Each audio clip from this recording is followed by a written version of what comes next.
Sejam todas e todes muito bem-vindos ao nosso primeiro encontro do grupo de estudos sobre o livro A Queda do Céu.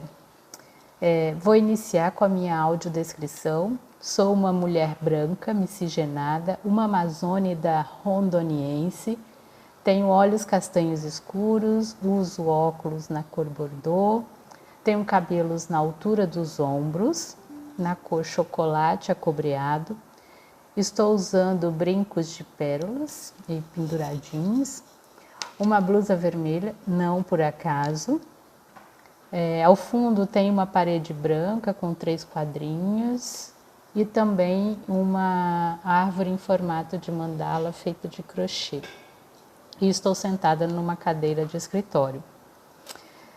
De formação eu sou psicóloga e analista junguiana e também sou uma servidora pública na área da saúde. Atualmente estou compondo a 2ª diretoria da AGPA, que é a Associação Grupo de Psicologia Analítica na Amazônia, na função de presidente. A AGPA é um coletivo de pessoas que se interessam e desejam fazer trocas a partir dos diferentes campos de atuação, né, que desejam fazer essas trocas com a psicologia analítica. Estamos muito felizes com a chegada de vocês aqui em Rondônia e na Amazônia, mesmo que de forma virtual, né? E desejamos que seja realmente um espaço de troca, de encontro e ampliação de consciência, tá? E queremos acolher vocês com uma composição poética que foi feita a partir de poetas de diferentes lugares do Brasil e fora do Brasil.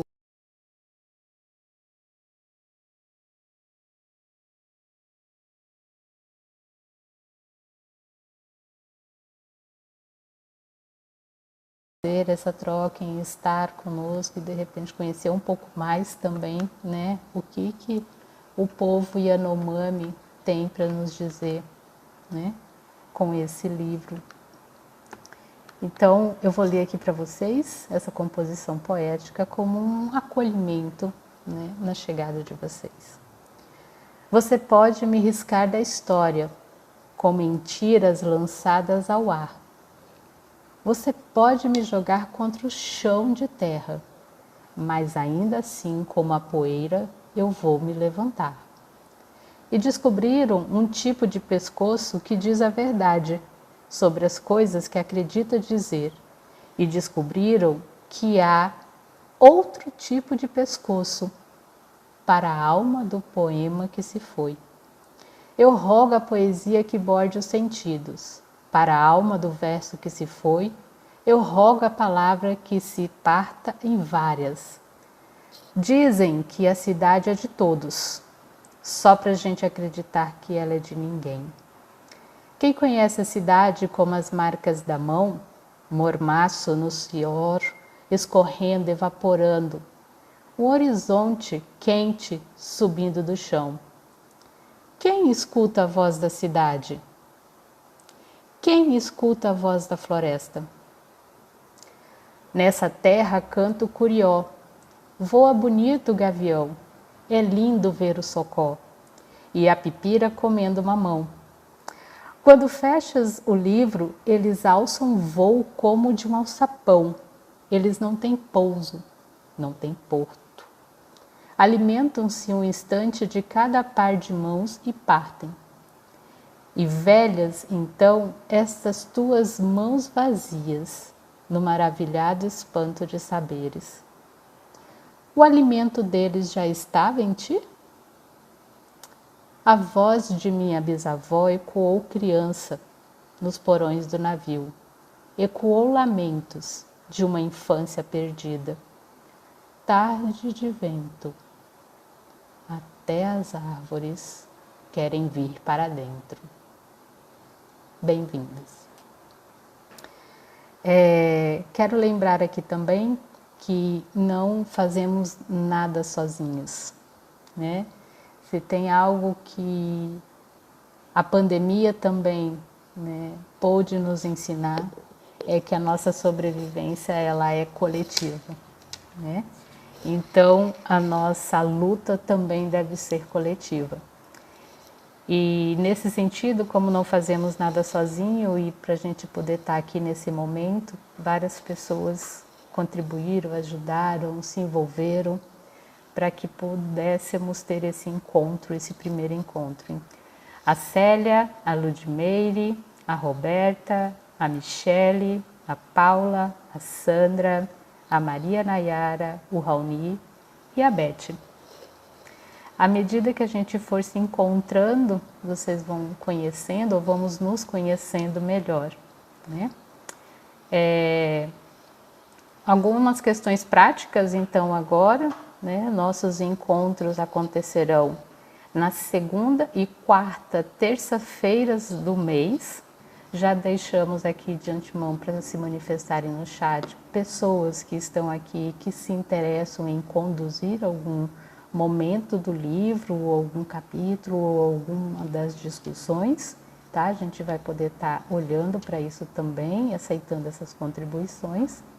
E também, né, deixar aqui que a palavra é para estar na roda, tá? Então, podem usar o microfone, podem usar o chat, na medida do possível, né, as câmeras ligadas, que acho que assim melhora a nossa interação nessa modalidade e a possibilidade, claro, da gente poder se conhecer melhor, tá bom? Passo então agora a palavra para a Beth, que estará conduzindo este outro momento do nosso encontro, e contextualizando também e contando algumas histórias também maravilhosas para a gente. Ok? Boa noite. Eu gostaria de começar fazendo a minha audiodescrição. Eu sou uma mulher branca, da pele bem clara, de 56 anos. Os meus olhos são escuros, são castanhos. Eu estou com óculos prateado, quadradinho. Meu cabelo é longo, grisalho, mais para branco do que para outra cor. Levemente com os tons rosas. Estou com batom, brincos com uma bolinha, brincos dourados com uma bolinha. Tenho um colar com fio vermelho, uma peça dourada na ponta. Estou com uma roupa vermelha que não é por acaso.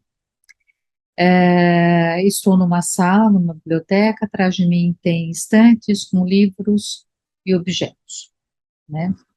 E eu queria também fazer uma apresentação minha, né? Eu queria me apresentar dizendo que eu sou uma pessoa profundamente esperançosa e uma pessoa profundamente feliz. E é dessa maneira que eu chego aqui hoje, muito, muito, muito feliz de estar aqui com vocês, de nós podermos, né, criar esse coletivo, onde nós vamos não só estudar, mas onde nós vamos estudar e sonhar juntos. E isso é de uma alegria muito grande, uma alegria muito grande para mim. Eu quero também pedir permissão, né, para todos os antepassados, para todos aqueles que vieram antes de nós, que vieram antes de mim, antes de nós. Quero também pedir permissão a todos aqueles que tombaram, para que nós pudéssemos estar aqui e para que nós pudéssemos seguir na luta por um mundo um pouco melhor, com um pouco mais de justiça. Bom, a minha função aqui hoje, ela é de apresentar, né, de provocar, fazer uma série de provocações para nós e para criar uma certa sensibilização ao tema. Mas antes disso, né, a Patrícia deixou uma bola eticando e eu quero, com muita, muita, muita alegria, contar para vocês que no nosso segundo encontro de novembro, que vai ser no dia 22, nós vamos ter o privilégio de assistir o filme O Território. Nós vamos ter uma sessão especial do filme e vamos ter algumas pessoas que estiveram envolvidos na produção do filme aqui conosco. Então, assim, é de uma alegria muito grande poder fazer, né, provocar essa sessão especial do território aqui, né? E eu espero que vai ser um dia aberto, então nós podemos convidar outras pessoas que não estão fazendo parte desse grupo de estudos, né, do livro do Copenau Yanomami, da Via, a Queda do Céu, e eu acho que vai ser uma noite muito bonita também essa do dia 22. Nós estamos, assim, muito, muito, muito felizes com esse privilégio de poder fazer essa sessão especial, né? Eu acho que a proposta desse grupo de estudos, ela é a proposta de uma escuta, né? De uma escuta que talvez ao longo do tempo nós tenhamos, né? O próprio Copenau Yanomami, né? O Davi, ele diz assim que nós temos o hábito, né? Nós, os não indígenas, os pele de macaxeira, nós sonhamos muito, mas nós somos incapazes de sonhar coletivamente, né? Então, a proposta desse grupo é que nós possamos tentar criar um sonho coletivo, um saber coletivo, uma escuta coletiva.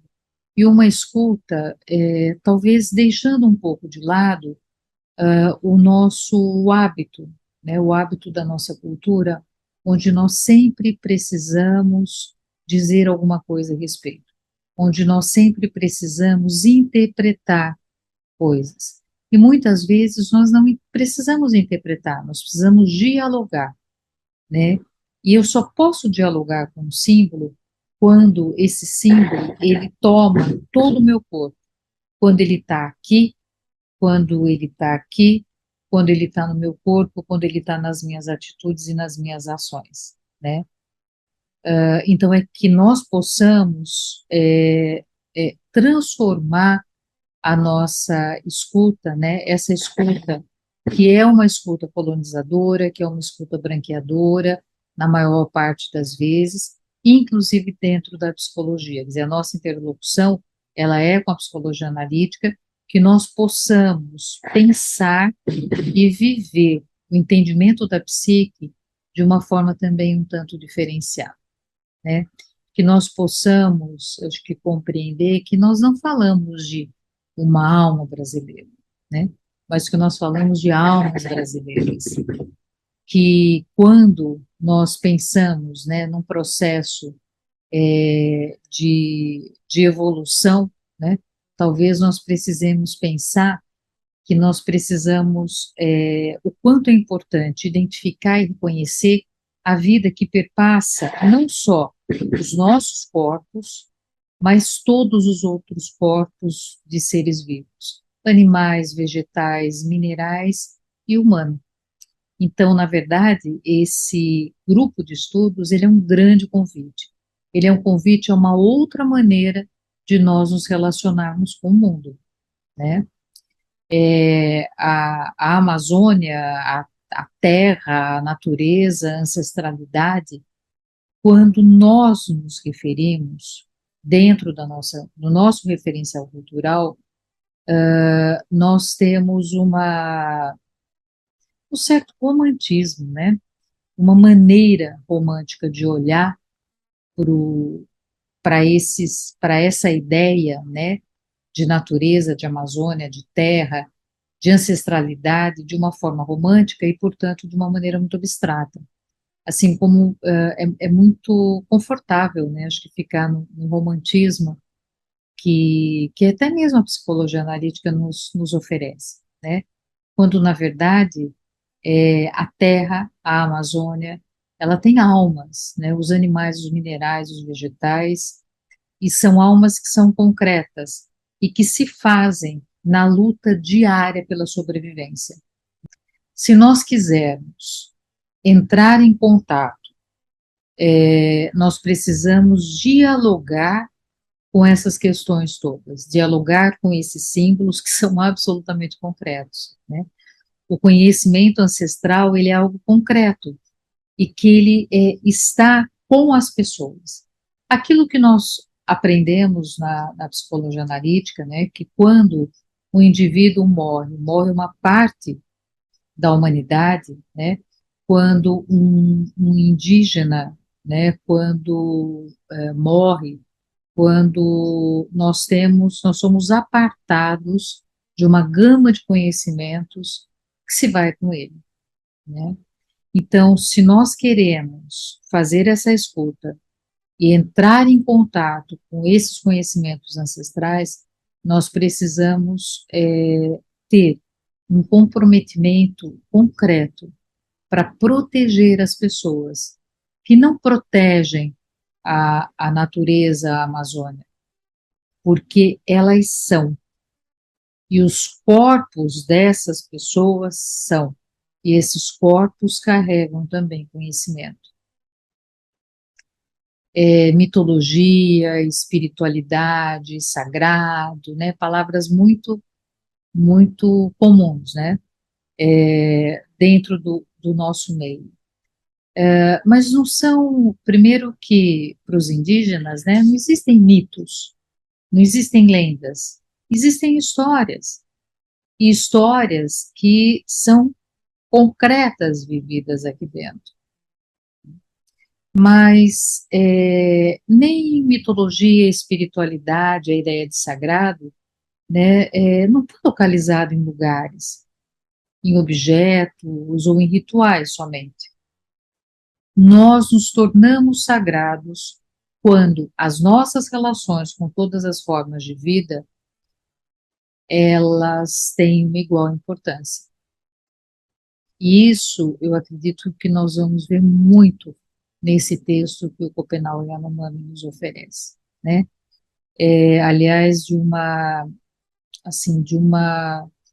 eu tenho pessoalmente tanta gratidão porque ele e outros, né, como Krenak, como Guajajara, e como tantas outras, né, outras e outros, eles não desistiram de nós, eles não desistiram, apesar de tudo o que nós já fizemos, né, os nossos antepassados, né, e acho que hoje, mais adiante, né, nós vamos ver um vídeo, um curta-metragem, de como os nossos antepassados se aproximaram dos indígenas. Mas nós podemos fazer uma história diferente, e acho que a proposta desse grupo, ela é inclusive de fazer uma história diferente, né? E eu ouvindo tudo isso que o Schopenhauer Yanomami e todos os outros, né, nos trazem, a partir das histórias que nós vamos ouvir, né, e o Krenak tem uma fala, ele diz assim, olha, vocês sabem por que que a gente conta histórias? Nós contamos e nós ouvimos histórias para abrir a possibilidade de outros mundos, de novos mundos, para dar sentido, para que nós possamos, ampliando os nossos horizontes, aventar de fato a possibilidade de novos mundos, né? Então, nós chegamos com esse texto e com a generosidade de todas essas pessoas. Então, que nós saibamos melhorar a nossa escuta, né? Abrir os nossos ouvidos sem procurar respostas, mas que nós possamos entrar em contato, e entrar em contato aqui e né, com a ressonância que isso vai ter no nosso próprio corpo, e não só com o nosso pensamento, né? E aí eu vou contar, né, para vocês, e para mim também, né, porque eu também estou ouvindo, várias pequenas histórias. E a primeira delas, eu quero contar a história da castanheira, né? Eu não sei se vocês sabem, mas assim, numa floresta, nós tem até uma ideia, um pensamento que os ticunas têm, que chama Nainicu. e que sempre que eu posso eu falo isso, então acho que eu não vou estar repetindo aqui, mas a ideia na Inicu é a ideia de que, assim, quando a gente olha uma floresta de cima, ela é completamente igual. Parece muito parecido, muito igual, muito parecido. Não tem muita diferenciação. Quando nós vamos andando pela floresta, quando nós descemos e pisamos na terra, nós vamos percebendo a diversidade que a floresta tem. Tem árvores que ficam mais isoladas, tem árvores que ficam em bloco, em conjunto, tem árvores de terra firme, de várzea, tem árvores grandes, pequenas, há uma diversidade. A floresta, ela só é uma floresta porque ela vive na diversidade, né? Porque ela existe na diversidade. E quando alguém, né, quando uma pessoa, ela vai fazer uma derrubada, a castanheira é uma árvore que está sob preservação, ela está em extinção, que dá a castanha do Brasil, né, ou a castanha do Pará, como nós conhecemos também. Então, o que que as pessoas fazem? Elas derrubam todas as árvores que estão no entorno e a deixam sozinha. E aí, estando só, ela só tem um caminho: esperar o tempo da morte. É, acho que esse grupo é uma tentativa de não ser uma castanheira dessa forma, né? Mas é um coletivo, né? Nós temos um coletivo floresta aqui. Essa é a primeira história. Eu não sei se vocês conhecem, né? Mas é uma indígena, a Julie Trudoá do Rico, né? Que ela é macuxi. E ela conta uma história que ela ficou um bom tempo, né? Ela conta até em um livro que ela faz uma autoafirmação como uma coxi. Se alguém tiver, o livro está até aqui do lado, esse livro aqui. E a Julie, ela fala que ela veio a Porto Velho, né? Estou falando, eu estou em Porto Velho, e ela foi junto a uns parentes caritiana, foi comprar algumas coisas. E ela falou assim: bom, eu estava morando há um tempo fora, e aí eu cheguei e fui pagar com cartão. E ela falou: e eu não me dei conta, né, que naquela barraca não se aceitava cartão, né? Ela ficou surpresa com isso, assim, mas percebeu, né, o distanciamento dela e a não percepção e perguntou onde é que ficava então o banco, né? E a senhora falou: olha, fica ali, tem uma castanheira, o banco fica do lado da castanheira. E ela sai procurando, olhando, procurando, e ela não achava o banco. Até que ela pergunta para uma outra pessoa, e a pessoa fala assim: do lado da castanheira. Ela falou: então, ali. Ela falou: mas eu não estou vendo, né? Aí ele falou: a castanheira está aqui, o banco está aqui. E aí ela narra isso nesse livro, né? Que ela tomou um susto muito grande, porque a castanheira, gente, a castanheira é um negócio imenso, né? E ela não tinha visto a castanheira. E aí, nessa narrativa, ela deixa uma pergunta. Ela fala assim: bom, eu não via a castanheira, né? Será que nós enxergamos as castanheiras, né? Ou qual tem sido a nossa relação com o espaço que nós circulamos, com esse espaço urbano?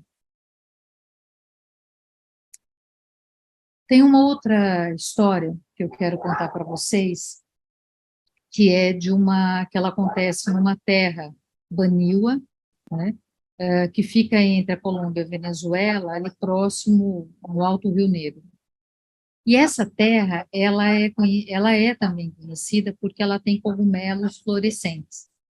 E tinha um conjunto de pesquisadores, acho que biólogos, não me lembro exatamente o que eles estavam nessa terra pesquisando os cogumelos, e eles não conseguiam encontrar os cogumelos, eles tinham uma dificuldade muito grande de encontrar. E assim, já quase para vir embora e desistindo da pesquisa, um indígena, né, foi acompanhá-los.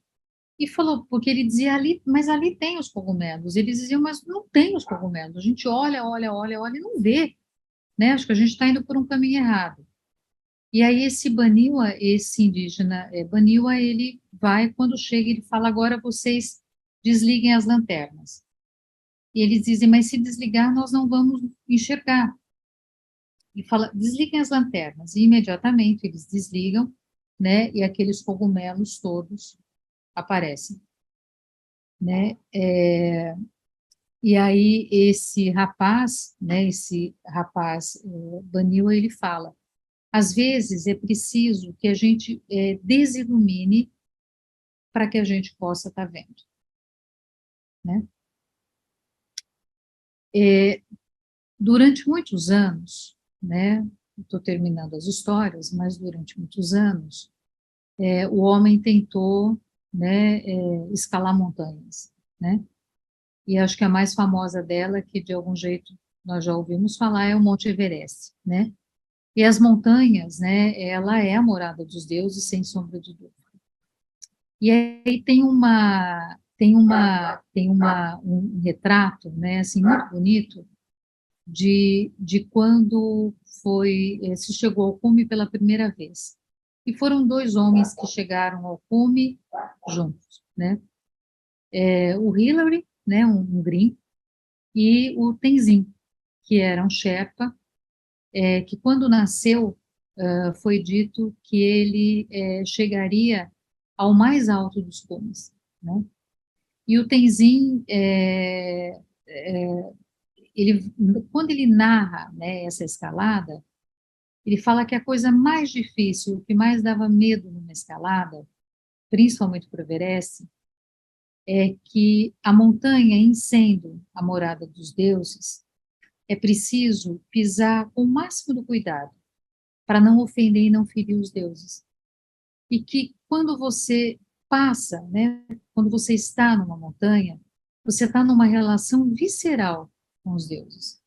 E você passa por ela. E você segue e ela continua ali, né?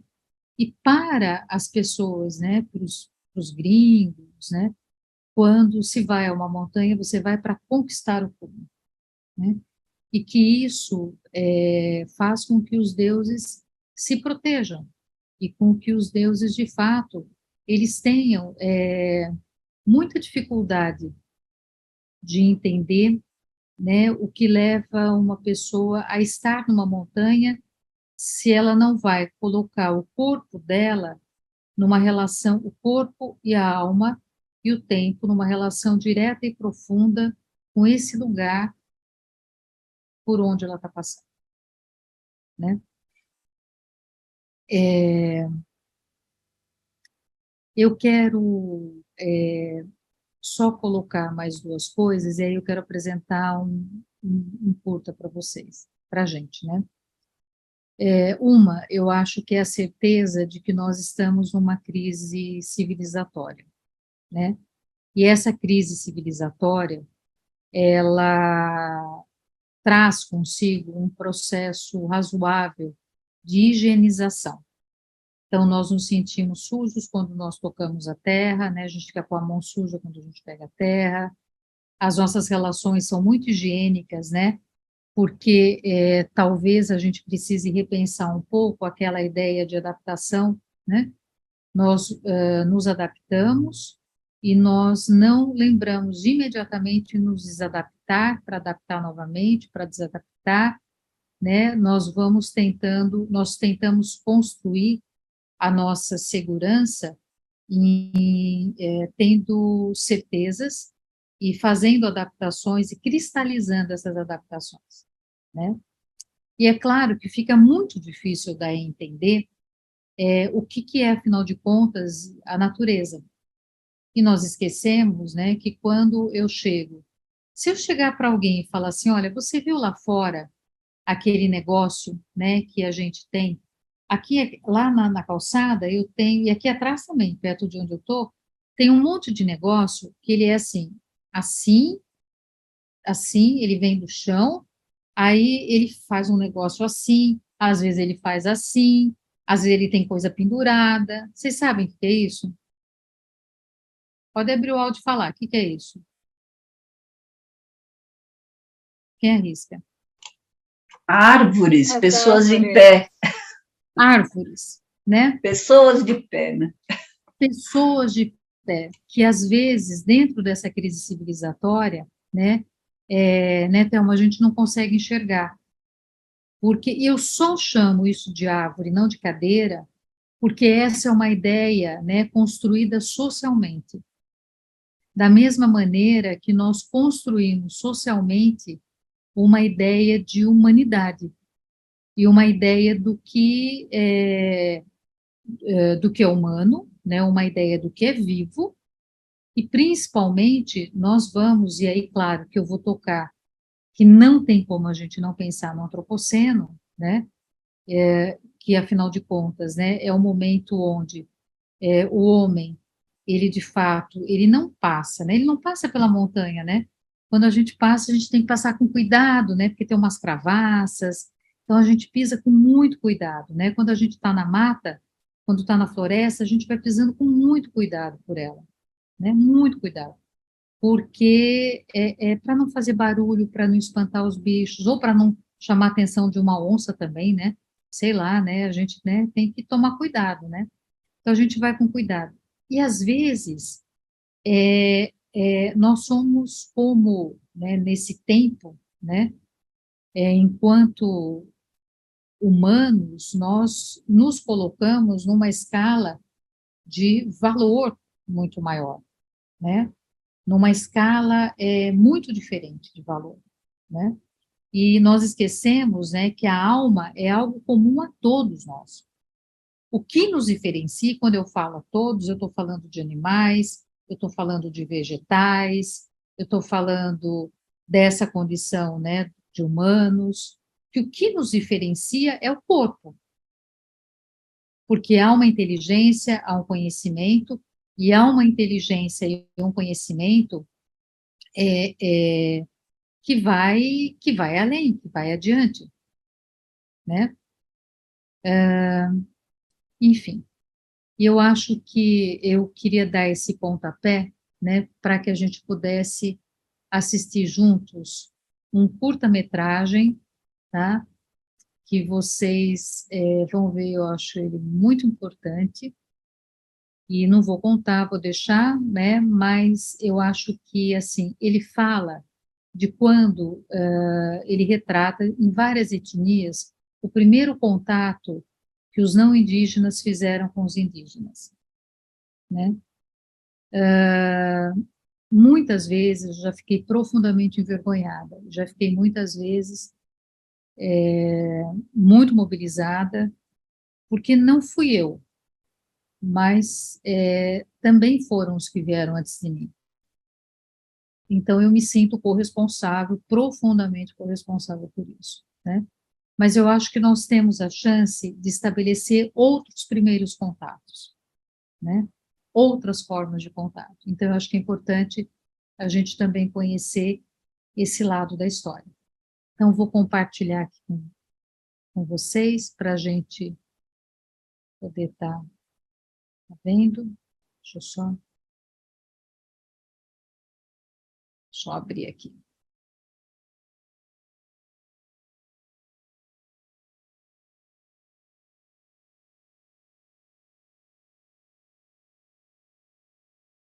Está bem bonitão aqui.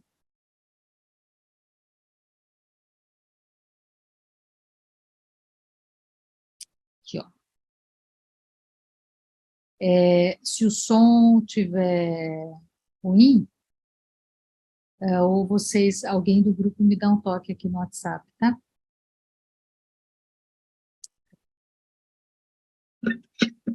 Sou Pataxó, sou Xavante, Cariri, Yanomami, sou Tupi, Guarani, sou Carajá, sou Pancararu, Carijó, Tupinagé, Potiguar, sou Caeté, Puniú, Tupinambá. Sou Pancararu, Carijó, Tupinagé, Potiguar, sou Caeté, Puniú, Tupinambá.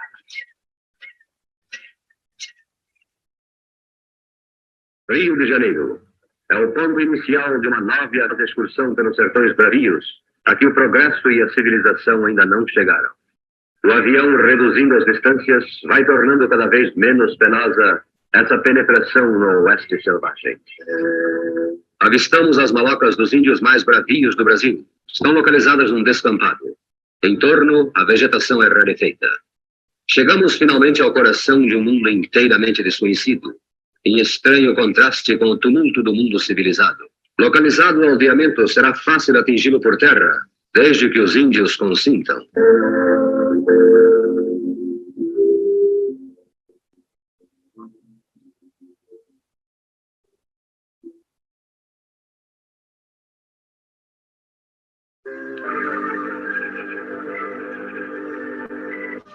O feiticeiro da tribo leva a mão à boca para afastar os maus fluidos. O guerreiro Chavante se submete aos martírios de uma camisa.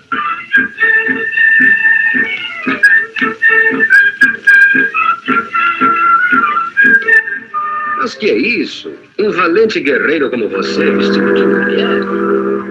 Quando lhe ouvem o ruído, ganham a distância, gesticulam e embrenham-se na mata.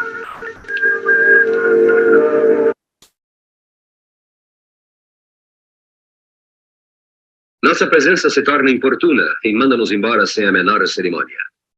Declaram, porém, que agora são amigos e que os brancos jamais serão outra vez massacrados nos limites daquela imensa região governada pela nação chavantina. Sobrevoamos mais uma vez o aldeamento dos Chavantes. Entramos em contato com os índios, mas nosso principal objetivo ainda não foi alcançado. Não conseguimos entrar nas malocas. No entanto, estamos certos de que numa nova expedição seremos hóspedes nas cabanas chavantinas. Eis-nos de regresso ao Rio de Janeiro, outra vez em contato com a civilização trepidante, no cenário em que os homens lutam sem arcos nem flechas, a batalha incessante do progresso.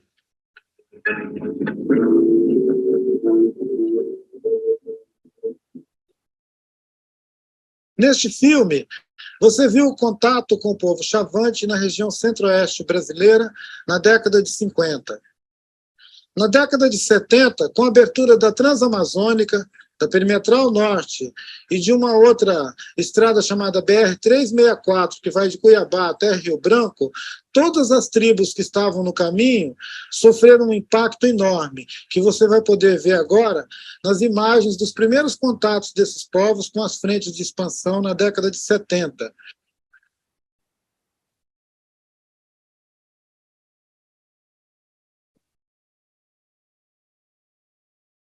Em Rondônia, a abertura da BR-364 e a colonização de todo o estado teve um impacto direto sobre o Suruí e o Sintalaga.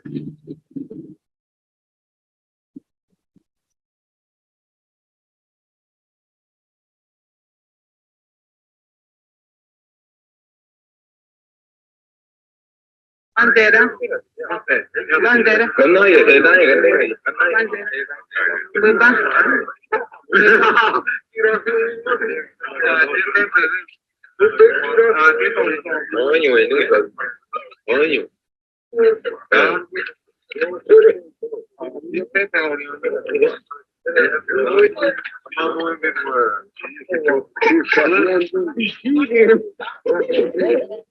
O contato com o Suruí foi motivado inicialmente pela abertura da estrada, mas depois ele se acirrou com a entrada de colonos e com a distribuição pelo INCRA de lotes em cima da terra desses índios.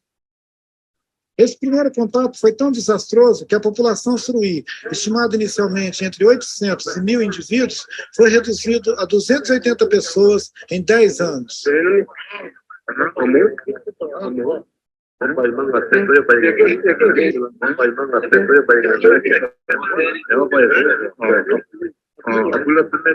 Para os Sintalaga, o dano do contato não foi muito diferente. Eles foram distribuídos em 3 reservas indígenas, uma longe da outra, porque sequer tinham conhecimento de que eles eram o mesmo povo, uma mesma etnia, e distribuíram eles em áreas separadas, onde eles sofreram com as epidemias e a pressão dos colonos em volta dos seus territórios.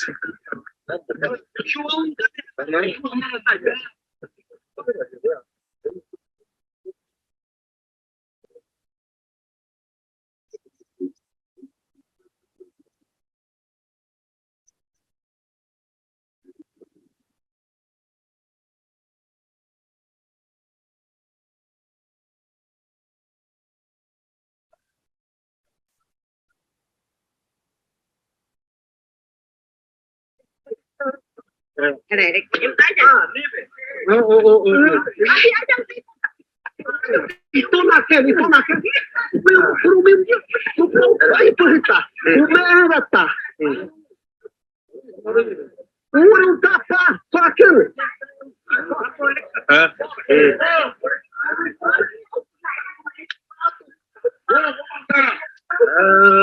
Vai parir uma emoji.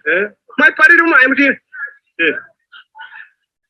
A abertura da Transamazônica atingiu muitos povos no seu recorte, entre eles os Paracanã, que tiveram uma perda enorme na sua população e, anos mais tarde, ainda tiveram parte de seu território inundado pela hidrelétrica de Tucuruí. Essa série de contatos que nós assistimos nas últimas décadas, elas foram responsáveis por uma mortalidade de mais de 80% da população de todas essas tribos que vocês conheceram agora. Isso foi um verdadeiro genocídio na história do Brasil.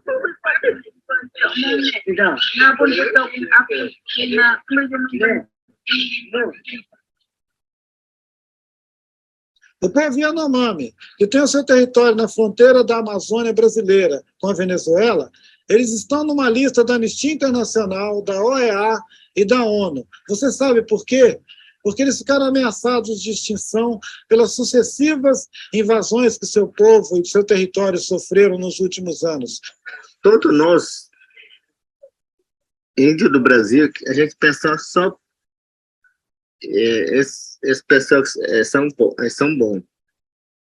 Porque eles faleciam alguma coisa, roupa, sandália, rede, panela, essa faca, tudo que eles que dão para os velhos. Aí os índios não aceitaram. Aí pegaram a doença.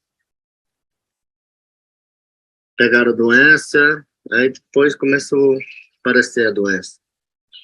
Começou a doença das crianças, mulher, moça, homem, aí espalhou. Então depois o pessoal morreram quase todo, né? Metade. Era 400 pessoas, uma louca só. Grande. Mulher, criança. Esse pessoal que está aqui quase morreu tudo. Então, esse aqui que sobrou. Até essa vez que a minha mãe morreu. Foi nessa vez? Minha mãe, minha tia, minha irmã, esse que morreu. As outras malocas que estavam mais... As outras malocas também pegaram. Pegaram. Porque eu no mundo fui correndo outro maloca.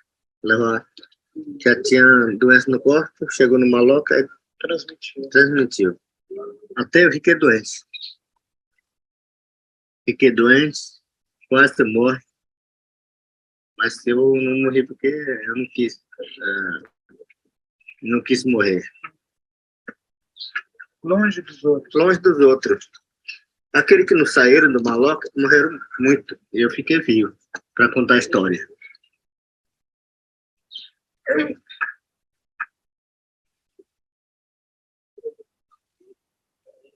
E passou o tempo de novo. Ano 76, 77. Entrou garimpeiro. Muita gente. Entrou a pé, pelo rio, de voadeira, e veio de avião, e veio de helicóptero. Aí que espalhou. Até eu viajar para Brasília para falar com o presidente sucessor Ney. Aí o governo falar para mim, olha, Davi, é muito difícil tirar garimpeiro. É muita gente. Não tem dinheiro, não tem helicóptero, não tem pessoa para ir lá. Tem, vocês têm muito dinheiro. Tem exército, né? Tem exército, tem avião, tem dinheiro, tem tudo. Mas tem que tirar todos os garimpeiros. Porque eles estão matando, os garimpeiros estão matando meus parentes. Também estão morrendo de doença. Eu saí do meu país e fui para os Estados Unidos. Falar com o secretário do meio ambiente da ONU.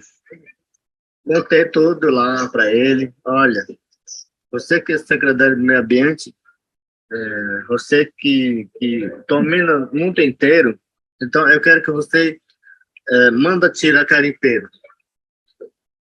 meus parentes estão morrendo, já morreram muito. Eu não quero acabar com o meu povo. Eu quero meu parente vivo, como vocês têm. Vocês têm mulher, vocês têm criança, vocês têm família. Eu tenho direito também.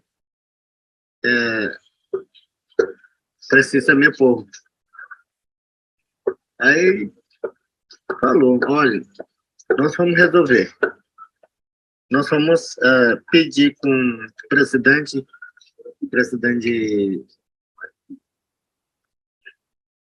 Collor de Mello, presidente Collor de Mello, olha, você tira garimpeiro, mandar embora todinho, você tem marca areia no mano. Você tem dinheiro. Aí resolveram. Tirou o garimpeiro, explodiu todas as pistas de povo, só para fazer calmar a gente. Aí tiraram tudo, explodiu todas as pistas, tiraram todinho. Aí começaram a ter marcar.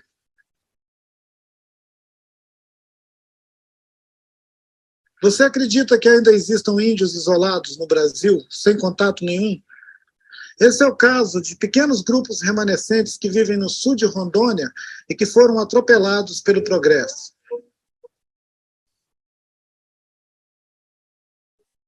Em 1974, quando o INCRA iniciou a abertura da gleba Corumbiara, as frentes de trabalho encontraram índios isolados ou sinais deles em 3 locais da região. O topógrafo encarregado de fazer a linha 145, ele voltou dizendo que não ia continuar porque ele viu vestígios de índios. Esse dado foi omitido pelo INCRA e os lotes foram leiloados. Em 1984, com a abertura das fazendas, madeireiros foram atacados na altura de Igarapé-Omeré. Eu estava no dia da flechada? O senhor estava. O senhor estava no caminhão? Não. Ah, sim, no meu caminhão, né? Flecharam seu caminhão? Não, Não, só o não. dele, né? Só Ah, quando vimos aquela conversa da flechada, mas quem que pega eu? Quando vi a flecha pegando na para-brisa. Em 1985, Marcelo dos Santos, chefiando uma equipe da FUNAI na região, denunciou evidências de um massacre contra os índios isolados numa das fazendas da gleba Corumbiara. Aqui foi achado as balas de 38. O Pedro achou 2 balas 38 aqui em cima. Aquilo ali é o resto das casas dele. Aqui é o que sobrou das casas. Só um pedaço de panela aqui. Durante 20 anos, o governo ignorou a existência desses índios. E os fazendeiros continuaram ocupando seus territórios, inclusive fustigando os que sobraram, atirando neles, mandando bala. Os sobreviventes se refugiaram no resto de mata que as fazendas deixaram.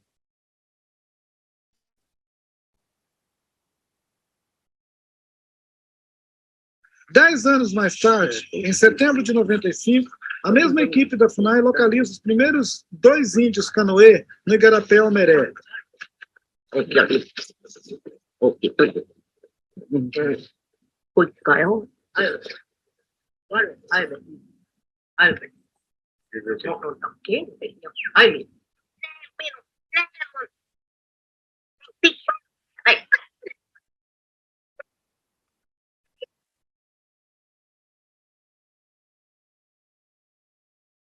Em outubro do mesmo ano, consolidou o contato com esse grupo, constituído por apenas 4 indivíduos.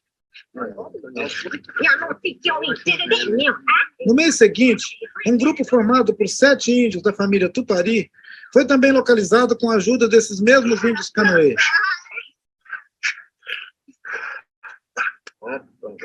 O velho Babá, índio Tupari, confirma a ocorrência de um ataque à bala, no qual foram mortos cerca de 10 índios, e reconhece os objetos recolhidos 10 anos antes.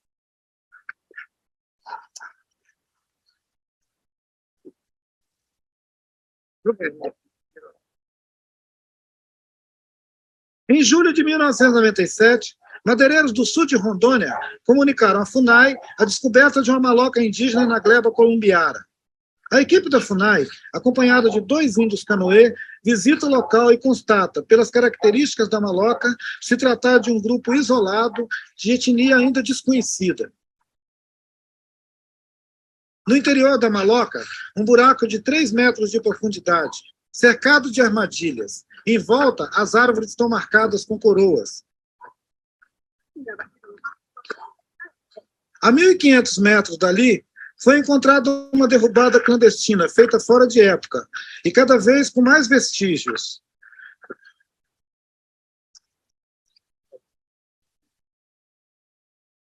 Com um trator de esteira, o fazendeiro tenta mascarar as evidências da presença indígena na área. Os mamoeiros estão aí, é.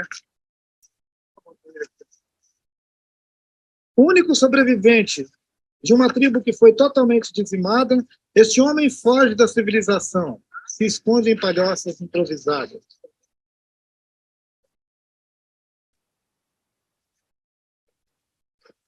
Na última tentativa de aproximação, ele ficou 6 horas acuado dentro de um abrigo.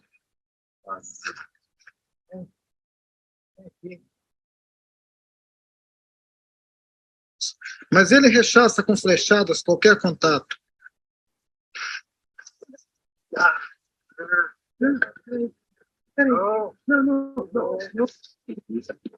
A equipe de contato foi embora e deixou a câmera ligada, escondida. 6 minutos depois, ele saiu fugindo pelos fundos do abrigo.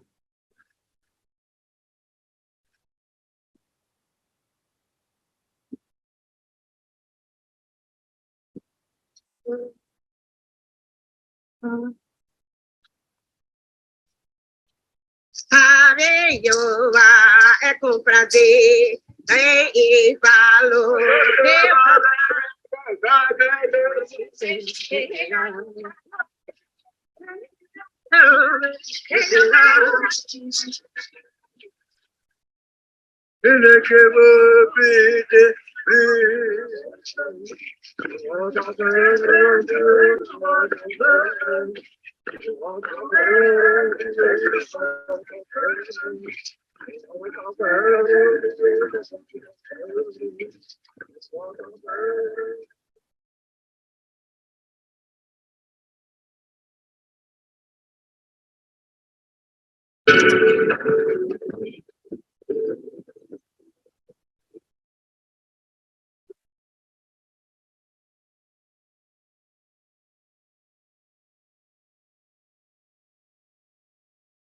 Gente, vamos conversar um pouco?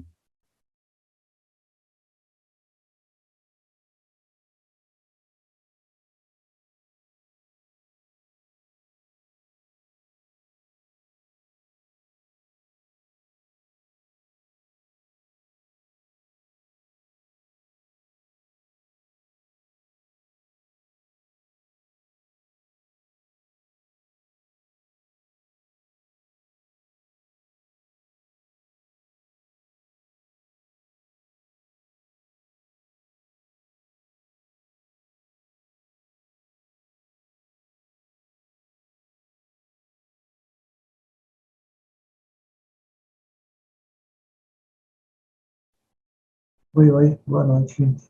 Tudo bom? E Paulo, boa noite. Eu tô com peso no peito, para te falar a verdade, depois de ver esse vídeo, Beth. Assim, dói pra caramba. Essa é a verdade. Eu acho, Paulo, que quando nós assistimos o território, eu acho que vai ficar pior, porque porque aqui a gente está vendo década de 50, década de 70, século passado, né? E o território é o ano passado, o território é esse ano, né? O que eu posso dizer, assim, eu estou fazendo uma pesquisa lá com os ribeirinhos em Teutônio, né?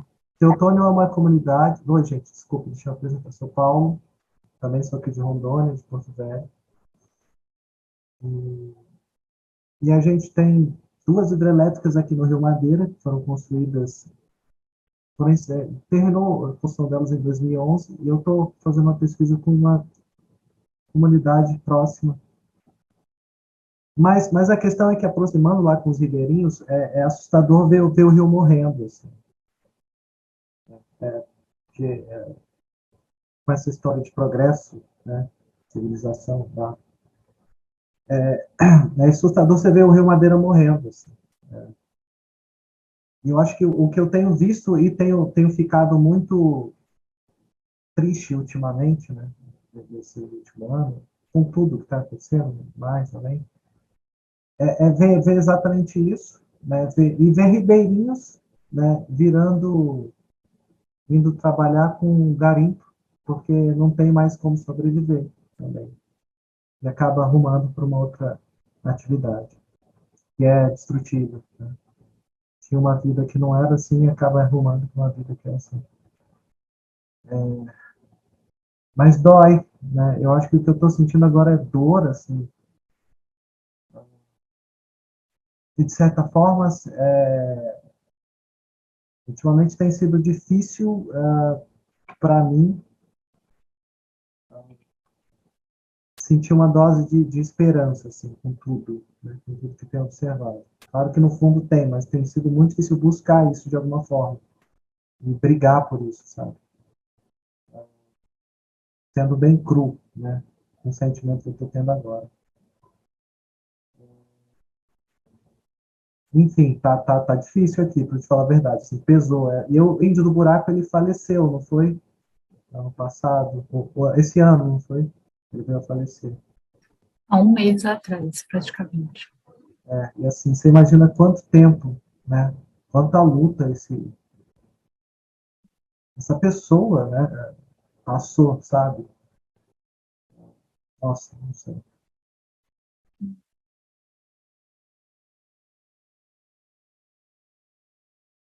Paulo, quando você fala do Rio, né, eu acho que a gente pode começar, né, costurando um pouco. Assim, nós falamos em mitos e em lendas, né? Mitos e lendas indígenas, né? Os indígenas não falam em mitos e lendas, eles falam em histórias, né? Mas eles não falam, eles sentem, né? Nós sabemos, nessa crise que a gente está vivendo mais aguda, né? Que a única coisa que o Covid matou foi gente. A única coisa que ele matou. Ele não matou as outras coisas, né? O mundo, ele existia antes da gente e ele vai continuar existindo, né? E quando você fala do Rio, né, acho que eu lembro sempre, né, acho que assim, os Krenaques, eles são um dos exemplos de quem, assim, eles sempre souberam que o Rio Doce estava lá. Eles sempre souberam que o Rio Doce estava ali, né? Então, acho que as coisas, às vezes, é terrível, eu não tenho a menor dúvida, é terrível, dói, mas se essas pessoas não desistiram da gente, se eles não desistiram da gente, né, eles continuam disponíveis para dialogar conosco, né, eles continuam olhando e vendo, né, que o Rio Doce está ali, porque o Rio Doce está ali, eu penso que esse esperançar, ele pode vir, de fato, dessa mudança, né, de uma mudança profunda de olhar perante o mundo e de convivência com o mundo. E que aí eu acho que tem que chamar Paulo Freire para conversa, porque isso tem que ser radical. Nós temos que ser radicais, né? Porque se nós não formos radicais, a gente não consegue sentir, a gente começa a interpretar. E aí eu acho que é uma coisa que às vezes, né, a gente vive na psicologia, a gente que fala, né, em símbolo, psicologia analítica, a gente interpreta símbolos. Mas viver o símbolo é uma coisa muito, eu acho muito difícil, né? Mas está aí, está vivo, não está morto, né? Só que não está nos nossos olhos. E talvez até não esteja nos nossos olhos para que a gente não termine de massacrar, né? Nós temos em Rondônia, né, mais de 200 etnias, só que a Amazônia, né, é metade do Brasil. A Amazônia é metade do Brasil. E que está assim, né? Claro, está lascada. Mas é metade do Brasil, né? Então, o rio está ali. Vai depender, né, da relação que a gente estabelece, do chamado, né, que a gente estabelece com esse rio. E eu acho que isso, talvez, assim, que com as populações ribeirinhas, né, é uma relação diferente. Os extrativistas, por exemplo, eles falam, o Zé Maria, né, que é uma liderança extrativista, é um Chico Mendes de Rondônia, né, acho que para fazer uma síntese.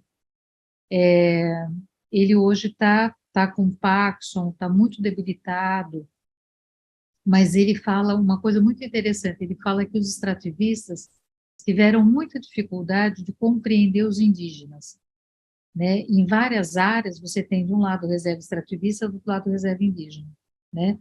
E tiveram muita dificuldade. E ele falou em muita dificuldade em trabalhar em conjunto, porque os extrativistas até então eles têm uma formação como a nossa, talvez os ribeirinhos também, né? Não tem a ideia do coletivo, né? Não tem uma ideia de sonhar em conjunto, né? A gente continua insistindo em sonhar individualmente. Então, talvez quando a gente começar a sonhar com o rio, talvez a gente consiga, né, alimentar o rio e dizer para ele que ele pode voltar, né? Eu acho que viu isso, por exemplo, as terras, né, do Sebastião Salgado, né, que quando a gente vê lá no Sal da Terra, né, no filme, que fica muito claro que não tinha nada o leito do rio seco e começou a voltar, né?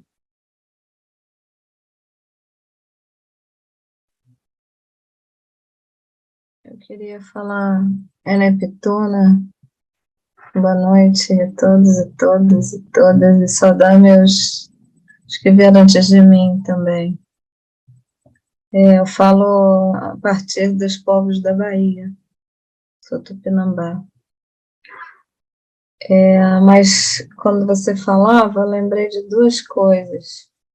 Uma é uma fala da Krenak, que fala que tudo começou a ficar difícil quando começou a ter o desenvolvimento, quer dizer, quando perdeu seu envolvimento. A gente deixou de se envolver, né? De se envolver com os não-humanos, de se envolver uns com os outros, né? E aí, você falando do Rio agora, e vendo essas imagens, né? E Paulo ali, que é um tocado, eu passei por uma situação faz 6 meses. A gente estava indo num território nosso, de uns parentes que estão vivendo da agricultura, mas que perderam a questão da cultura no sentido do rezo, né, do espírito. Então, nós fomos lá apoiar esse movimento do artesanato, revigorar essa parte.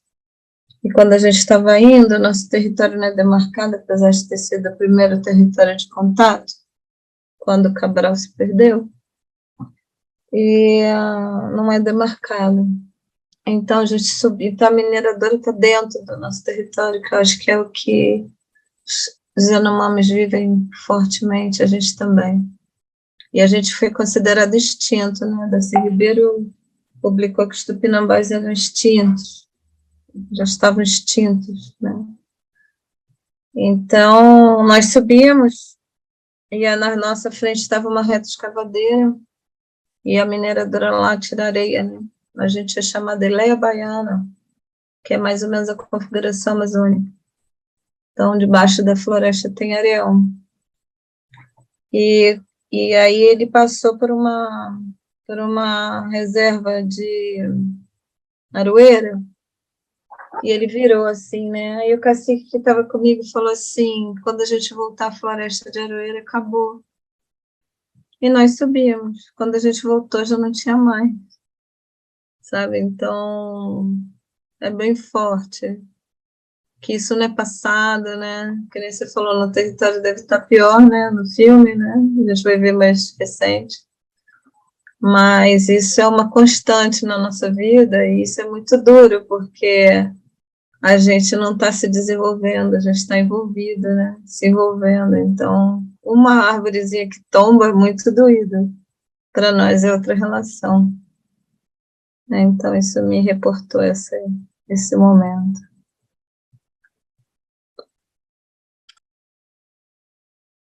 Obrigada, Maria, né? E acho que a gente vai ouvindo, né? Ouvindo o teu relato, também eu acho que a gente vai tomando, né? Uma consciência, ou ampliando, né? Uma consciência que, de certa maneira, acho que todos que estamos aqui já temos, né? Do quão, né? Acho que essa ideia de desenvolvimento, ela é uma ideia, ela é só uma ideia mercantilista, né? Ela não tem absolutamente mais nada, né? Ela esquece completamente, assim, os valores, na verdade, vale quanto pesa, né? E não cessa, né? Então, muito, muito importante o que você está colocando, e até esse olhar, né, do Darcy Ribeiro, quanto que talvez assim mesmo, né, quando nós nos sentimos comprometidos, e aí claro que eu me incluo, mas a gente às vezes tende, né, a falar, né, ou opor, ou a gente tende a antecipar determinadas coisas, sem de fato fazer com que, eu acho que tem uma amplitude de narrativa.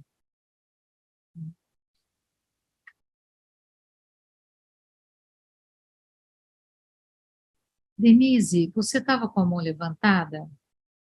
Sim. Bom, já quis falar várias coisas, não sei o que vai sair. Bom, a primeira coisa é o quanto estou realmente comovida, emocionada e triste com a nossa situação, com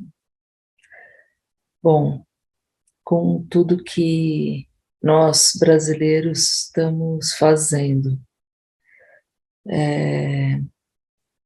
Eu queria falar um pouco dos sonhos, a história né, do Rio Doce, que morreu, e que a aldeia Krenak ficou tão desolada com a morte do pai, e aí uma menina sonhou, e os sonhos são contados na aldeia, né? E aquela senhora que tinha se paralisado, que tinha entrado em catatonia quando viu aquela lama tomando o rio, desculpa a desordem da narrativa, ela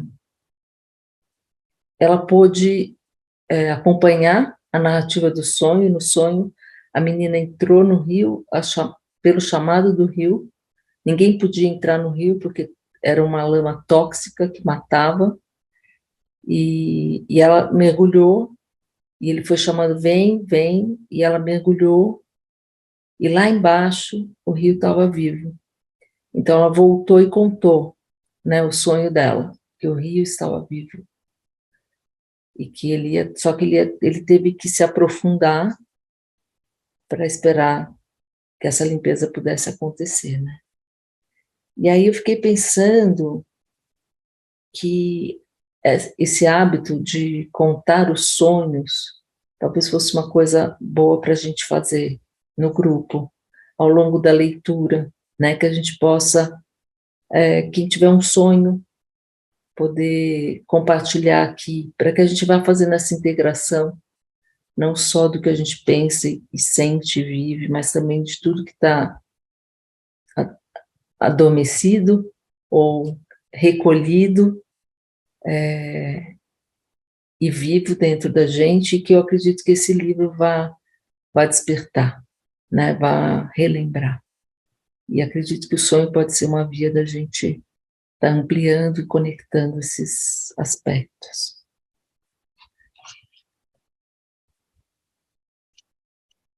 Acho que muito, muito bacana, Denise, a proposta, né? Acho que são como as histórias, né? A Giselda aqui dizendo também. E acho que a gente poderia, talvez, né, pensar num caminho, né, da gente só ouvir, né?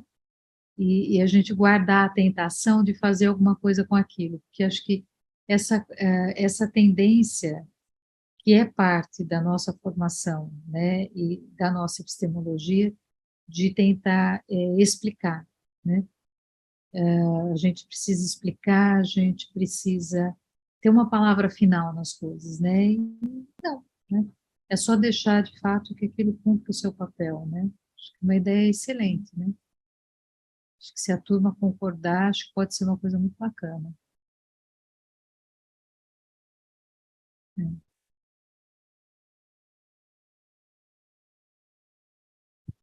Oi, meu nome é Fernanda. Estão me ouvindo bem? Sim. Teve um momento, Elizabeth, que você falou sobre a tendência, né, de psicólogos e tal, principalmente junguianos que somos, cair na tentação de interpretar o símbolo, né, e acabar que a gente vive menos o símbolo e cai nessa tentação do interpretar, né, do ampliar.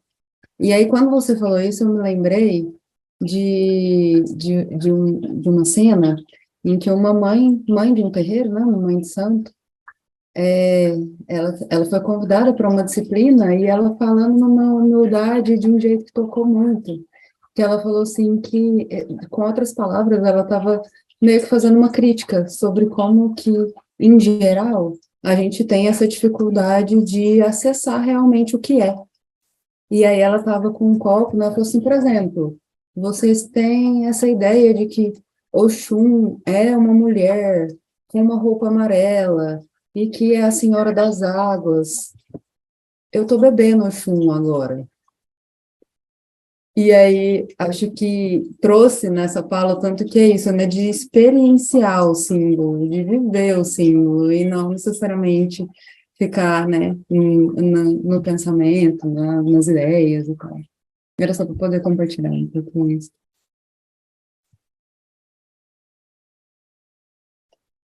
Muito bacana, e eu particularmente acho que esse é muito um caminho dentro dessa proposta, né? A gente conseguir acessar isso, e isso demanda um tempo, que é um tempo que a gente normalmente não tem, né? Porque a gente precisa resolver as coisas, né? A gente acha que tem que resolver. Bonito, né? Bonito isso, muito bonito. Queria fazer uma contribuição, Beth, ainda. Há pouquíssimo tempo, na verdade, na semana passada, eu tive que viajar para o interior aqui do estado, para um município chamado Machadinho do Oeste, que é uma região onde tem bastante exploração também de madeira, né, que fica próximo de Ariquemes. E aí, faz muito tempo eu não tinha ido visitar esse município ainda, né, e aí me chama a atenção, que acho que nesse sentido que nem a Fernanda também estava colocando, de quanto que a gente se coloca nessa condição de conseguir observar e sentir o que acontece, e a gente estar atenta a como as pessoas, né, também se relacionam com isso. E eu estava com outras pessoas também, né, no carro, que a gente estava indo para uma reunião lá, e aí eu comecei a observar, né, assim, uma extensão grande de plantação. A gente foi para uma estrada que ainda, né, tem um certo trecho com mata, mas de repente abre-se um clarão dos dois lados e assim, plantação de soja e plantação de soja para os dois lados, né? E aí começa a ver um terreno arado, que ainda não está sendo feito o plantio, e as castanheiras isoladas, né? E eu fico observando aqui, assim, gente, olha só, sozinhas as castanheiras, né? Só que eram sozinhas em 2 terrenos, e aí outra pessoa que conhecia mais tempo a região, já tinha ido, né, anos anteriores naquela região, pega e comenta, aqui era um castanhal, tinha muitas castanheiras, né? E aí a outra pessoa comentando que assim, nossa, mas ainda tem essas, né? Ou seja, 3 ou 4 castanheiras, porque, né, só não foram derrubadas porque, de fato, né, paga-se uma multa caríssima e as pessoas, né, é proibido por lei derrubar castanheira, né? Porém, derruba-se todas as outras ou todas as outras espécies de árvores que estão ao redor daquela castanheira.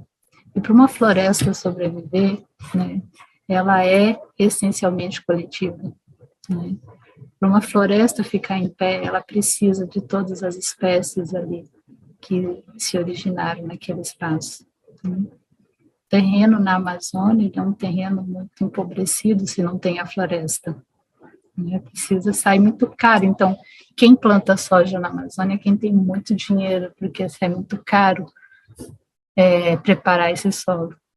Então, assim, acho que eu queria colocar, porque assim, são coisas que às vezes acontecem tão próximo da gente, no cotidiano da gente, que a gente não pode perder essa conexão de sentir e observar o que está acontecendo com a gente. Mesmo que a gente esteja com 45 pessoas aqui na sala e a gente tem vários estados aqui junto com a gente, né? E cada um vivendo a sua realidade, mas essa acho que é uma possibilidade da gente conseguir nos sentirmos enquanto natureza, enquanto território, né? E enquanto também, né, pessoas que estão aí, né, nessa mesma luta que os povos originários.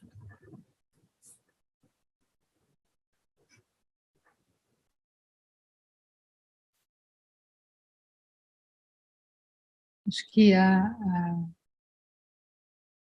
tua fala me lembrou uma cena, Patrícia, nós estávamos na aldeia do cacique pajé Cisino Caritiana, e aí o Cisino estava falando algumas coisas, e aí no meio da fala, né, ele virou e falou assim, chamou todo mundo ali, no caso de professor, né, professora, professor, sabe o que é importante?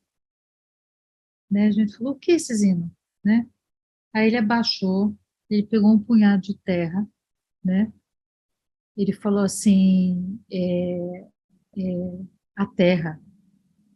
Aí ele começou a passar a terra no braço, ele falou, isso é terra. Por isso que território é importante, isso é terra. Aí ele colocou a mão e falou, isso é terra, né? E aí o olho, né, o olho dele ficou todo marejado, né? Que é uma aldeia, né, Boetel Sopecã, que está literalmente dentro de uma fazenda, dentro. A fazenda tomou o entorno, ele está ali, sozinho, né? E é a única aldeia caritiana que não permitiu a entrada dos evangélicos. Então, acho que isso é uma coisa assim bem importante também, né? Eu não sei se vocês conhecem, eu quero fazer eu sei que o tempo está indo, e não sei se mais gente quer se colocar, mas eu separei um parágrafo pequenininho de um texto que eu acho que vale muito a pena a gente ler, né? Que é um livro, né, da Natasha Martin, né, Escute as Feras. É um livro precioso e tem um trecho que ela tem um encontro com um urso, né, Thelma? E nesse encontro com esse urso, isso tem, ao invés de ela rechaçada, ela querer matar o urso, ela entende o que é que aquele encontro com o urso significa, né? E aí ela escreve o seguinte: teria sido tão simples se a minha perturbação interior se resumisse a uma problemática familiar não resolvida, ao meu pai morto cedo demais, às expectativas não satisfeitas da minha mãe. Então, eu poderia resolver a minha depressão. Mas não. Meu problema é que o meu problema não pertence apenas a mim. Que a melancolia que se exprime no meu corpo vem do mundo. Acredito sim que é possível se tornar o vento que sopra através de nós, como diria Lore, que é uma pessoa com quem ela conviveu. E é comum não voltar atrás, como ele, como tantos outros. Fui ter com os Evans de Easter e vivi na floresta com eles por uma razão bem distinta de uma pesquisa comparativa. Entendi uma coisa: o mundo desmorona simultaneamente em todos os lugares, apesar das aparências.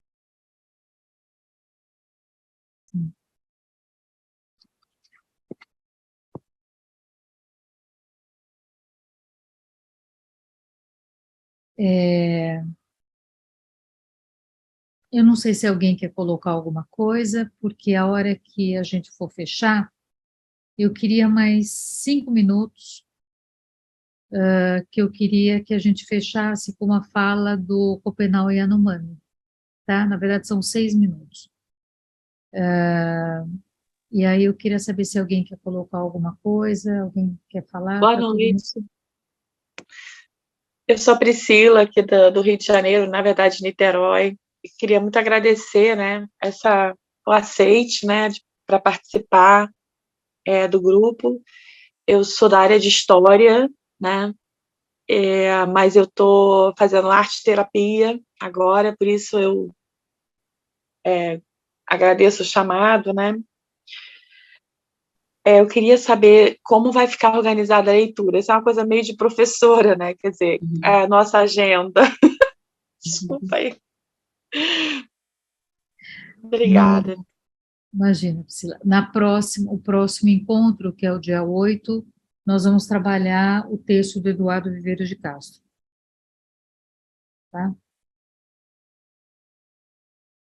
Essa foi fácil.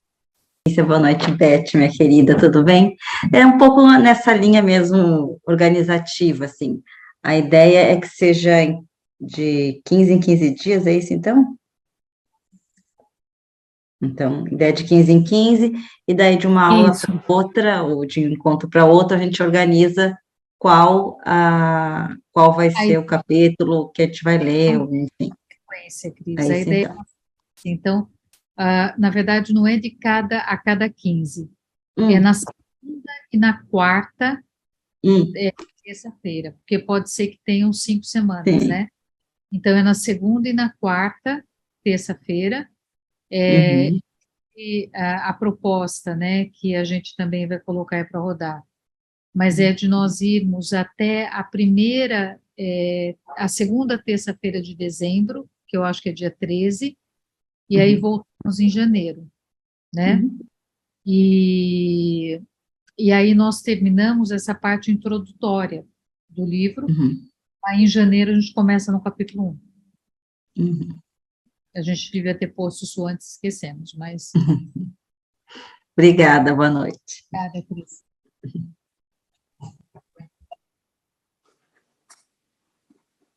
Sônia, por favor, a palavra está com... Boa noite. Bom, a minha pergunta era mais ou menos sobre isso. Eu sugiro que ou vocês coloquem no chat, ou se criarem o grupo de WhatsApp, colocarem essas datas para a gente poder fixar e marcar qual é enfim, a proposta para a próxima reunião. Pelo que eu entendi, é ler o prefácio do livro, certo? Do Viveiros. Então, e também uma outra sugestão, que as pessoas, quando escrevam lá o nome do participante, escrevam o nome e o estado ou a cidade em que está, para a gente também poder criar essa rede nacional. Eu estou curiosa para saber de onde são tantas pessoas. Eu sou de São Paulo. Muito obrigada. Nós tivemos, Sônia, a última contagem, eu não vi o final, mas foi 135, não sei se teve mais gente inscrita, né? Muitas pessoas não poderiam vir nesse primeiro encontro, né? E a gente já deu uma organizada nisso, acho que a gente compartilha isso, inclusive, depois, né? Acho que é bacana saber. Eu até fiz esse apanhado, né? Assim, de quantas pessoas, dos estados e tal. Não sei se eu posso pegar aqui meu caderninho e só falar bem ligeiro. E só mais uma coisa que eu me inscrevi, acho que anteontem ou ontem, e não tinha recebido o link. Daí eu pedi para um nome que eu tinha, que eu fiquei sabendo desse evento no Moitará de São Paulo. E aí ele me mandou o link, mas eu preciso saber se eu estou aí inscrita mesmo para poder receber. É isso, obrigada. Então, assim, eu vou só colocar aqui, meu nome é Sandra, estou recém-chegada na Paraíba, eu sou paraibana, mas faço parte também da AGPAA. Cheguei esse final de semana, vindo lá de Rondônia, e estou aqui na Paraíba, né? Então, assim, como é mesmo o teu nome, que eu esqueci? Sônia. Sônia. Sônia. Tá. Então, Sônia, nós tivemos 136 inscrições, né? E foram, né, para a gente também saber, né, quantos somos, né? Então, da Paraíba tivemos 2 inscrições, de Rondônia 10, do Ceará 10, de São Paulo 67, do Rio de Janeiro 19, Santa Catarina 6, da Bahia 5, Tocantins 1, Minas Gerais 6, dos Estados Unidos 2, de Pernambuco 1, do Rio Grande do Sul 2, Alagoas 1, Piauí 1, Goiás 1, Distrito Federal 1, e da Espanha 1 e Paraná 1. Então, foi mais ou menos, e pode ser que sejamos mais, né? Tá bom, obrigada. E também, como eu vi que vocês fizeram uma pesquisa de horário, depois vocês digam qual horário que ganhou, para a gente saber na próxima reunião a data, horário e o tema. Muito obrigada. De nada. Sônia, nós fazemos isso ainda essa semana, tá? Rapidinho, para todo mundo se organizar, tá? Pessoal, então eu vou colocar... Sobre o horário, eu gostaria de sugerir que consultasse a disponibilidade, não só a preferência, porque não necessariamente você pode preferir, por exemplo, 8h30, mas está disponível às 9h, enquanto que para algumas pessoas essa inversão pode ser impraticável. Então, talvez um formulário, ou na próxima reunião, uma enquete, alguma coisa assim, mas que envolva não só a preferência, mas também a disponibilidade, porque isso faz diferença, né? A pessoa, às vezes, até pode 8h30 e está decidido 9, ou decidir 8h30 e a pessoa pode... Entende? Nessa inversão, a disponibilidade talvez seja mais importante para poder agregar todo mundo, porque, a princípio, foi feito para as 9, né? Pelo que eu vi... Eu não estou advogando em causa própria, embora não é assim que eu trabalho, assim, né? Eu estaria falando a mesma coisa se não fosse o meu caso, mas no meu caso, por exemplo, se fizer 8h30, aí já inviabiliza. Então, assim, pelo que eu vi lá no chat, tem muita gente que não pode mais cedo, então talvez seja melhor deixar às 9 mesmo. Só, enfim, para confirmar o horário. Obrigada. Maria de Fátima, de nada. Maria de Fátima, Sim. você quer falar? Sim, boa noite, muito obrigada. Estou muito contente de estar aqui. Eu só queria falar, parece que tem um Zap que é de todos ou não? Tem um Zap para comunicar, para ver essa coisa do horário ou não? É só pelo e-mail? Não, nós vamos criar, né? Vai Isso foi criar. uma outra coisa que nós decidimos consultar o grupo também, para ter, inclusive, esse exercício, né? Da consulta e a gente não ir entrando no automático das coisas. Mas tá bom. Tá? Obrigada. Nada. Gente, então nós vamos nos despedir, né? 6 minutinhos aqui de Copenau e Yanomami, e espero que todo mundo que a gente tenha aí um bom domingo, né? Que a gente consiga respirar aliviado domingo um pouco, né? Que assim seja, né? Um beijo para vocês e vou compartilhar aqui o nosso Copenau aqui no nome. Deixa eu pegar ele aqui.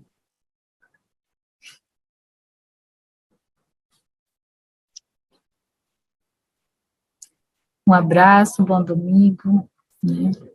E que todos estejam aqui conosco nos próximos encontros. Só para falar mais uma coisinha, eu dou aula, né, nesse horário da noite, realmente 21 horas, né, mas assim, se eu não puder entrar com a câmera aberta, eu vou estar escutando. Graças. Desculpa. Só para falar. Desculpa, eu te cortei, você pode repetir, só porque eu É estava... só para, assim, a ideia de que a gente, por educação, né, tem que estar com a câmera aberta, mas assim, eu posso estar voltando do trabalho, então, mas eu vou estar escutando, até poder me disponibilizar com a câmera aberta, só para pedir desculpa a qualquer coisa no futuro. Tá bom.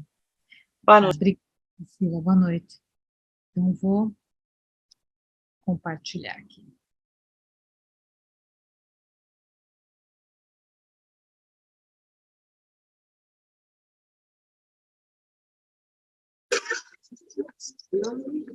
A Ana Dureza não vai pedir dinheiro, não. A Ana Dureza só pede de nós defender ele. Não deixa machucar. Não deixa adoecer. Essa que a Terra pede. Porque a Ana Dureza, ele fala bem silêncio. A Ana Dureza fala para todo mundo, mas ninguém ouve. Não consegue ouvir. Porque tem muito carro, barulho de carro, barulho da gente. Quando você chega na aldeia, assim, você entra no mato, você dorme sozinho, você escuta tudo que a natureza está falando. Ora, Yanomami, Krenakinho, me escuta. Aí você fica com as orelhas abertas. Você vai ouvir tudo que a natureza fala bem mansinho, calmo.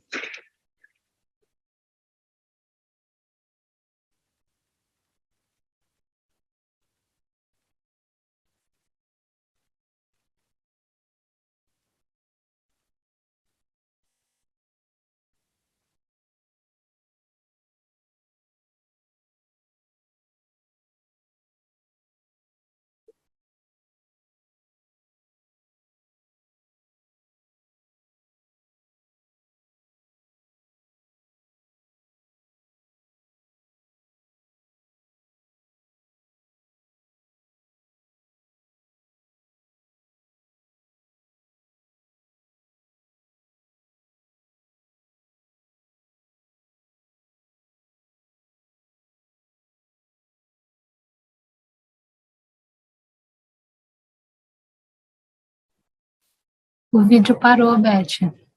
O Beth ainda está na sala?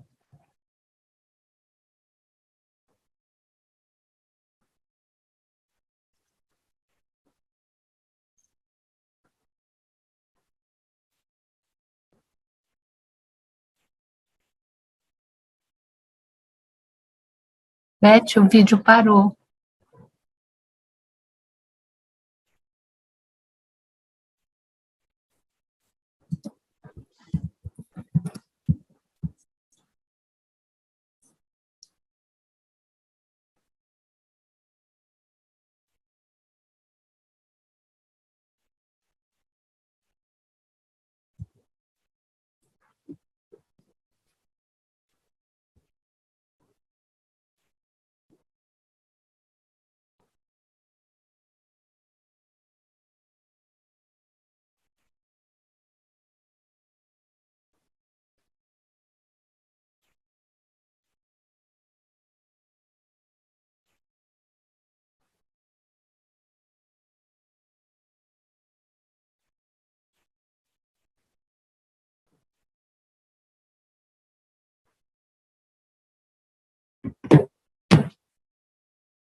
os brancos que entender.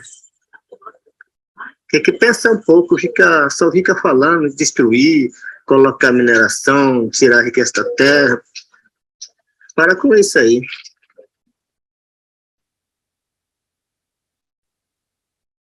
Então, nós também queremos guardar, nós queremos proteger. Onde tem a comida dos Yanomami, onde tem a local dos Yanomami andar, para pescar, como você falou, para pegar palha para fazer maloca, e para fazer caminho, para fazer visita para outros malocas. Yanomami não precisa derrubar.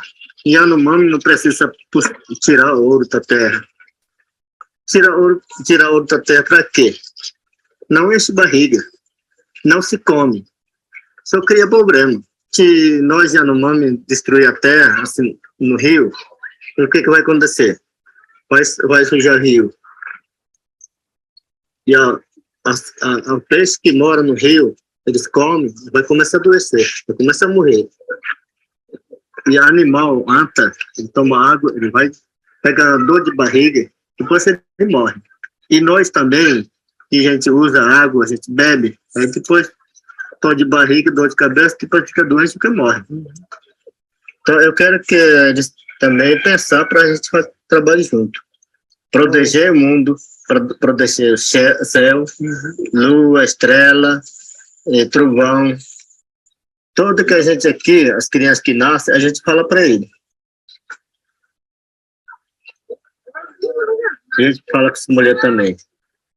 E fala para as brancas também, para entender. Mas outras pessoas acreditam.